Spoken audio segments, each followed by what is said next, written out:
finessed an older man for a laptop. Well, I basically got attacked by this guy. See, I've got myself a sponsor. Anything me ask, get it bye-bye. Even though he's older, but I got to survive in this life. Hi guys, welcome back to my channel. I know you can tell by this title of the story that this story is a bit mad. Like, before I start, I would just like to let you guys know that one, I don't condone this behaviour and I do not even encourage it at all. Two, I was very young when this happened, and you know, I was very young, my mindset was very young. And I'm doing this video so that young people and young girls cannot follow the same footsteps that I followed. But yeah, just to know that, guys, like, I'm not happy about what I did. I don't encourage it, I don't condone it, I shouldn't have done it. And you know, and I'm also making this so other people do not do this. So yeah, if this is the first time that you're seeing my face and you're on my channel, please subscribe for more videos and more story times, because I've actually got loads of stories to tell. But yeah, when I was 18, I started going clubbing with my friends. Obviously, I thought I was the shit, like, I'm 18 now, I can go out, I can do what I want. So went to this club with my friends, and this club was in Lower Sydenham. If you know, you know. If you don't know, Minka. First I went to this club, I saw this man there. Let's call him Uncle B. It's so random. We'll call him Uncle B, innit? Uncle B. So went to this club and I met Uncle B. But what happened was Uncle B worked at this club that I went to. This first event that I went to at this club, I had like an argument with some boy that I met. Like, not, I already knew this guy, but I had an argument with this guy outside of the club. And I was speaking tree, obviously, and I was angry. Like, I was speaking tree, and I think I walked off and I told this guy something in tree, and Uncle B heard me. Like, Uncle B was walking into the club as well. So Uncle B was like, "Oh, fine girl like you, I don't, you know, why are you so angry? Like, a fine girl like you." And I was just like, oh, like, this guy is just getting on my nerves. Like, he's just chatting rubbish, you know. I used to talk to him, but blah blah. And I'm not gonna lie, I was a little bit tipsy. Like, I was a bit, you know.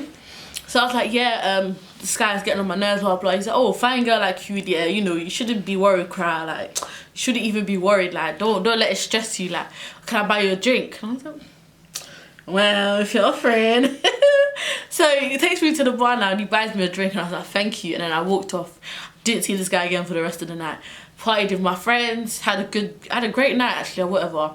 And then I left. Then second time, this was like a couple months later, my friends invited, like, we all went out to that same club again because it was a different event. So we go to the club now and I see Uncle B again, and I'm thinking, I've seen you couple here two times, like two times. And he came up to me, he's like, "Oh, fine girl, I don't know what to say, you okay?" Tried to give me a hug or whatever. I was like, "Yeah, I'm okay, I'm calm," and whatnot. And then he was like, "Has that boy stopped stressing you?" And I was like, "Yeah, that was just a one-day thing, like, I don't talk to him." He's like, "Oh, good," and everything. And I was like, "Yeah." And I was like, "How come I see you here so often? Like, why are you always here?"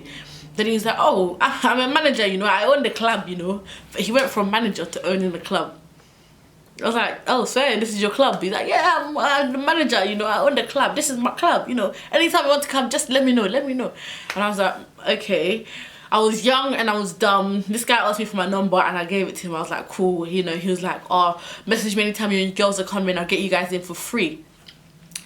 Then I was like, okay, cool. That was the second time. Third time I went to this club again, I see this man again. Uncle B is at the club again. So I'm thinking, okay, maybe because he's there all the time, he actually does own the club, maybe, I don't know. So, but this time he was in like the, what's that place called? They take your jackets and stuff. He was in the cloakroom with another uncle. And I'm thinking, if it's your club, do you really work in a cloakroom? Like, you hire people to work in a cloakroom. My man's in the cloakroom with this other uncle, and he sees me and he's like, "Oh, fine girl, oh, I have to say, blah, blah, all that rubbish." I was like, "Yeah, I'm cool, I'm alright." Then he asks me for my name, and listen, if I really like you, or if I know you, or if I'm, you know, I'll tell you my real name is Eugenia, I'll tell you that, that's fine. But if I don't like you, then I'll tell you Jessica, because I feel like Jessica, dear, is my middle name. Like, if you ever try to call me Jessica in public, I can air you and it's not a problem. Or if you ever try to find me for some reason, you're not going to find me by looking for Jessica. So I always tell people Jessica, so I was like, "Oh, Jessica." I said, "Oh, Jessica, oh, Jessica, yeah." This guy's excited. And then he tries to talk to his other friend, talking about me that, oh, you know, I'm really pretty and he likes me and this is that, and he's seen me bare times. I was like, bro, you've only seen me 3 times. Relax, you know. And even that, I didn't come here to see you. Like, I came here because of my friend. When I was leaving that club that day, this guy was like, oh, Jessica, look, I like you. I'm gonna tell you point blank, I like you, and you know, I can look after you. Anything you want, cry, I can get it for you, Jessica. You understand?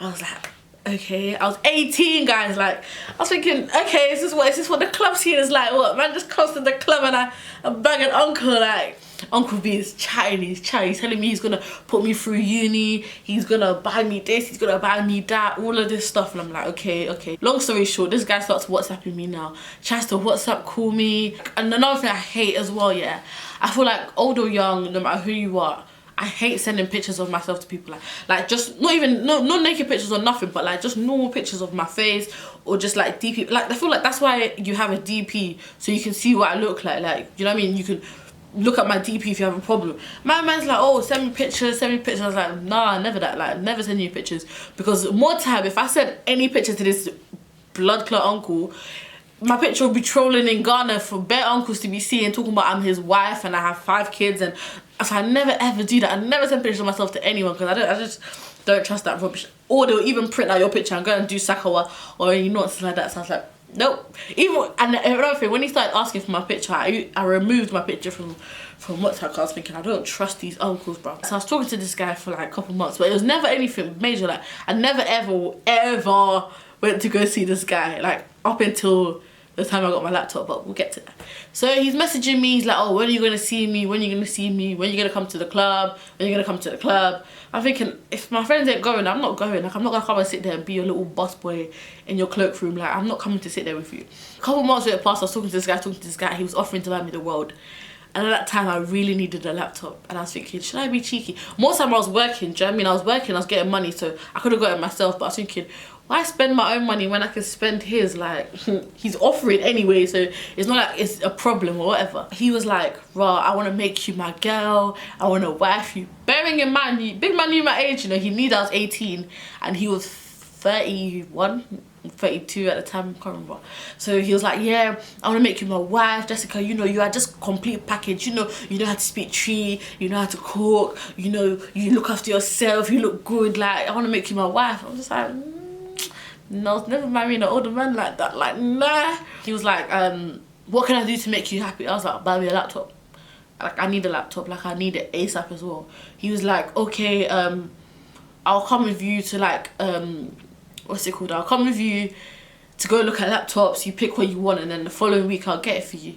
And I was like, okay, cool, whatever. Like, I just really need a laptop. This was the only time I ever went to go and see this guy. So imagine, I went all the way to Peckham with Sheet. I went into Curry's, and then he was like, oh, start looking at the laptops. I'm looking at big boy MacBooks and big boy computers. This man is looking at like, I think it was Asus or something like that. Like, he was looking at them kind of brands. I'm like, yo, big man, like, oh, you said you're gonna put me through uni. That means you got money. Like, buy me a big man laptop. But what annoyed me is that he was trying to like prolong it. So because he knew that the only way he can see me is if through this laptop thing, he was like, oh, let's check out laptops today, and then next week you come see me again, and then like, I'll get you the laptop or whatever. I was thinking, nah, I'm trying to cut. Like, I'm really trying to cut. So then I picked out a laptop, and then it was like, at the time, it was just one basic laptop. It had, you know, everything that I needed at the time. This man was a big time show off. He went to like the nearest cash point and withdrew like, I think it was like £300 or something, and then added like more money in his pocket to it and paid for the whole thing like in cash. I was like, cool. Okay, the bit where I fucked up, yeah, is that towards the end they were like trying to find out whose address and stuff to put it towards, but because I knew what I was doing was nonsense, and I was finessing the guy for a laptop, I wasn't trying to like say my address or whatever, because he would have the receipts on him, or he would hear my address or whatever. So I put everything through this man's name, through his address, through his everything. Like, everything to do with the laptop was through this man's address or whatever. He paid for the laptop and cool. As we were going now, he's like, oh, so you're coming to my house, right? Oh, so you're coming to my house, right? I was like, previously to that day, this man was having some next conversations with me, yeah, where he was trying to say to it, like, you know, I should I'm just gonna leave it there. Like, he was asking for some things that I was not trying to give. So I had to think fast. Like, that day I messaged like 20 people to help me get out of that situation. And all I wanted them to do was to call me and then stay silent so I can like have a whole monologue of like as if I'm talking to someone. But I can't remember who I called that called me back. But I got a phone call. So I picked up and I was like, oh, I'm sorry, I can't take this phone call. And like, I was just outside Curry's. And I picked up and I was like, oh my God, thank you so much for calling me. I need to go home. And then I was like, oh, and I started to act out a whole conversation. I was like, oh my gosh, is there no one that can come? Really, you need me? Oh, all right, okay, I'll be there. Yeah, I'll be there.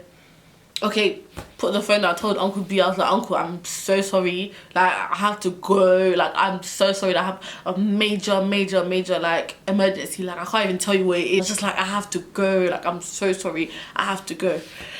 So then he was like, oh, Jess. Oh, Jess. Oh, man. Oh, another thing that was so embarrassing. Imagine, I had to get a bus from Curry's into Main Peckham and then get a bus from Peckham towards my house. So the bus that we got from Main Peckham, this guy got on the bus with me and I was thinking, shit, he's gonna see the direction that I'm going home. Then when we got off that bus, I had to walk up to get like the next bus, and that bus was passing us. Uncle B decides that he's gonna chase after this bus with his boot cuts. My man's wearing boot cut jeans. He was wearing like some ugly fleece jumper and decided that he was gonna run after this bus now for me, basically, even though I didn't ask him. So he's chasing after the bus and he's banging the side of the bus, Hold on, driver, hold on. Everybody was looking in our direction. Everybody. And I was thinking, I don't deserve this. Like, this is embarrassing. So yeah, the bus stopped and he told the driver, oh, my girlfriend needs to get on the bus. That's how I stopped the bus for her. Hella aunties were on that bus that day and young people, and they were all looking at me like, rah, you're with this big man. Like, young girl like you're with this big man. So that was so embarrassing as hell. This man, oh, Freme, he's calling, he's messaging, he's doing the most. Oh, I'm not gonna lie, I think for the first 3 days after I got the laptop, I entertained it. After that, completely, I just blocked his number. Then he got another phone and called me. He was like, oh, Jess, I haven't been hearing from you, I haven't seen you. Oh, Jess, you have broken my heart. Then, oh my Lord, I don't know how, but got a picture of me. Like, I think he had saved it from my DP previously, and he edited that picture and put broke my heart and put it as his WhatsApp DP. I begged this man, I was like, I beg you, delete that picture, like delete it before anyone could even see it. He's like, oh, Jess, but you have broken my heart, Jess. Oh, Jess. Heard that for like another few months. This man messaging me, calling me, sending, and then, oh, the messaging is sent from him being broken-hearted for him being a serial killer. Like, my man was sending me death threats, like literally threatening me that if he ever sees me again, it's on site, he's gonna do this to me, he's gonna do that to me. And I'm not gonna, I found it funny at the time because I was thinking, you're never gonna see me again, bro. But little did I know that I was gonna see this man again, because I always get my hair stuff from Peckham. So I trekked all the way from Croydon to Peckham to go get hair stuff. And one day I was minding my business, going through Peckham, and I was getting hair stuff. And all of a sudden, I'm walking through Peckham and I just see someone grab my hand, like proper grab my hand really firm. I turn around and it's Uncle B. And this was like a good like 5-6 months after I got this laptop. Uncle B grabs my hand in the middle of Peckham. Like, Jess! I wanted to cry, I wanted to scream, I wanted to shout. I was thinking, oh my Lord, this guy. He grabbed my hand and he's trying to attack me. He's all trying to grab me like, yeah, you need to pay me back for the laptop. You need to pay me £400. £400, Jess. You owe me 400. I was thinking, leave me alone. Like, I don't know who you are. I tried to play the dumb card. Like, I was like, I don't know who you are. Get off me. And then people started to look at us now. I was like, get off me. He's like, I will kill you today. Jess. Hey, Jess, £400, you know. I was like, get off me, I do not know who you are. Get off me, you madman, I don't know who you are. Just raging in the middle of Peckham. Embarrassing as hell. If it wasn't for these two boys that said to him was like, bro, uncle, leave her alone, uncle, leave her alone. He was like, hey, do you know what this girl did to me? This girl, £400, Jess. Eventually these boys got this guy off me. This man was still raging. They were surrounding him. He was telling them the story. I cut. Hella people got involved. Like, people came and were standing around us. So as soon as I saw that people had come around and I could just escape, I cut. I ran. That day I've never ran so much in my life. If you know Peckham, yeah, I ran from Peckham McDonald's all the way to Peckham Right. I swear down, I'm not even joking. I ran. I was thinking, there's no way. There is no way I'm letting this man kill me today. Like, no. Listen, I went all the way home and I was so scared. So scared because one, I couldn't tell anyone because of what I had done. Two, because like, it's just embarrassing. Like, it was so embarrassing. The whole story and the whole everything was just embarrassing. I was thinking, there's no way I can repeat this to anyone. I kept it to myself and I just thought I need to stay at home for a bit. But I was moving paranoid as hell. Like, I was so scared that this man is actually just gonna kill me one day. Like, the saddest thing is that the laptop didn't even last like 6 months and it stopped working. But then it's the thing where I got my brother to check it out and he was like, oh, you're gonna have to take it back to the shop, like where you got it from, and just take your receipts and stuff. I was thinking, this madman, Uncle B has my receipt. Like, the laptop has to die. Like, it just has to die. Because I'm not gonna die for the laptop. Like, it has to die. This man chased me, didn't get his money. My laptop broke eventually. It was just mad. Like, the moral of the story, guys, is don't try to live too big for your age. Like, I was 18, finessing a 31-year-old. Like, and this man was mad. Like, he was actually really, really mad. And if people hadn't jumped in Peckham, I don't think I would be sitting here today talking to you guys. Like, the story really could have gone left. And I thank God that it happened in public, because if I was walking down one alleyway or something, only God knows what that guy would have done to me. So I'm just grateful that I'm here today and I can share this story with you guys. But don't finesse. Like, finessing is not good. It's not good. It is not. I will never do it again. I'm not gonna lie. I'll never ever finesse anyone again in my life, because it's not worth my life. Like, it's so mad. But thank you so much for listening to this story, guys. I hope, you know, you had a few laughs and laughed at my pain, because this is all we can do, to be honest. I hope you subscribe to my channel, guys. Make sure you subscribe, make sure you like, and make sure you comment down below. If you've ever gone through anything similar or anything mad like me, just comment down below so we can all laugh together, guys. But thank you so much. Bye.